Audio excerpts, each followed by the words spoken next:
Hello everyone! Welcome back to my channel, Dabjar Vlogs. For today's video, ay may share akong topic is all about battery draining pass. Yan ang gawa natin ng content ngayon. Ituturo ko sa inyo ang 3 simple tips and idea kung paano ko siya ginawa para ma-fix ang pass draining sa aking cellphone.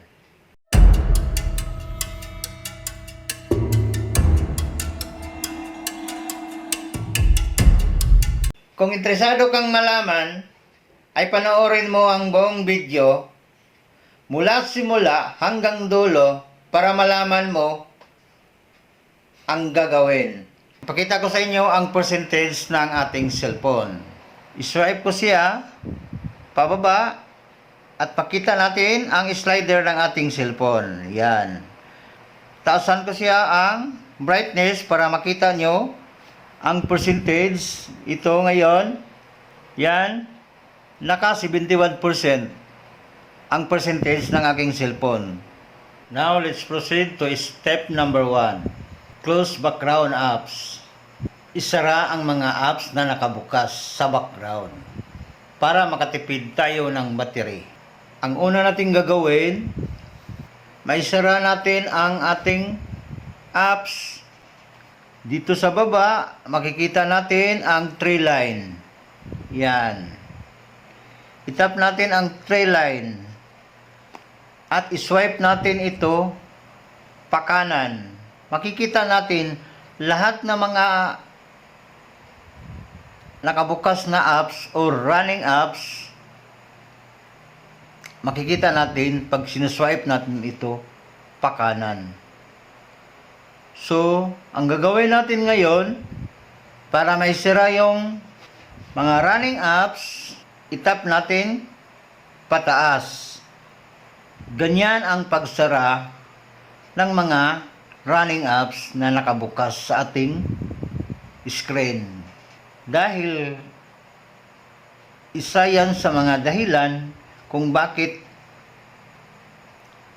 madaling maglubat ang ating cellphone at mabilis mag-drain ang ating cellphone. Kaya itap natin ito pataas para ma-close isa-isa. Yan ang pag-close ng mga running apps sa ating cellphone para makatipid na tayo ng battery. Ganyan. So ngayon, let's proceed to step number 2. Reduce brightness. Bawasan natin ang screen brightness ng ating cellphone para makatipid tayo ng battery. Ang una nating gawin, kung paano mag-reduce ng battery, dito sa itaas, iswipe natin pababa. At ngayon, makikita natin ang slider ng brightness. Dito natin may adjust kung paano i-reduce natin or pataasin natin ang brightness. Yan ang hinawakan ko. Ganyan. Yan lang kung paano natin ma-adjust ang brightness. Pwede natin to siya i-adjust. Pataas, pababa, ganyan lang siya. Para makatipid, ilagay natin dito sa pinakamababa. Yan. Para makatipid tayo ng battery. Ang effect ng pagbawas ng brightness, mas mabagal at tatagal ang battery natin. Next step ay let's proceed to step number 3. Turn off Bluetooth and Wi-Fi. Patayin natin ang features na hindi natin ginagamit, gaya ng Bluetooth at Wi-Fi, para mas makatipid sa battery. Ganito lang ang pag-turn off ng brightness. Itap natin sa itaas, pababa, at dito, yan, makikita natin ang Wi-Fi at saka Bluetooth. Ang gagawin natin ay itap natin tong arrow, yan. At i-turn off natin, ganyan. Balik sa baba, i-back natin, tapos baba. At dito naman tayo sa Wi-Fi. Itagol off natin ito. Ganyan. Kapag naka-on ang mga ito, ay patuloy na kumakain ng battery sa device natin or network kahit hindi natin ginagamit. Kaya, resulta ito sa mabilis maubos ang battery sa ating cellphone. Kapag naka-off ito, mas matagal ang battery life ng phone mo.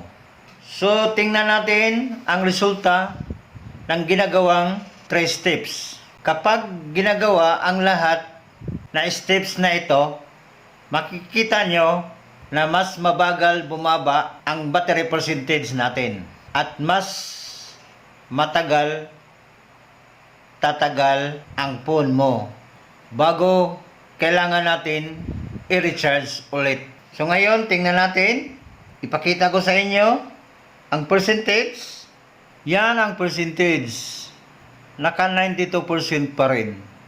Na kapag naka-charge ang phone mo, makikita natin na tumaas ang battery percentage habang ginagawa natin ang steps. Pero kahit naka-charge, katulad ng ganyan. Kaya importanteng isara ang mga background apps at ibaba ang brightness.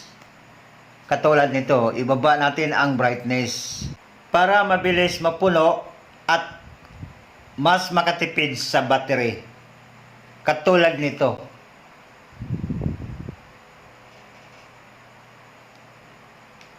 Yan, malapit nang mapuno. Naka 93% na siya. Kung nakatulong ang episode na ito, pa-share naman.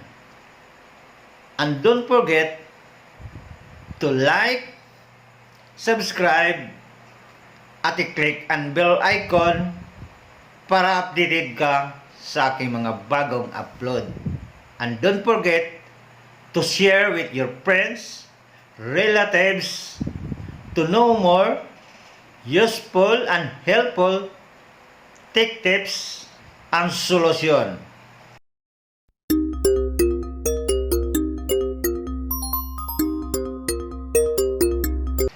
Thank you for your time and effort to watch the video until the end.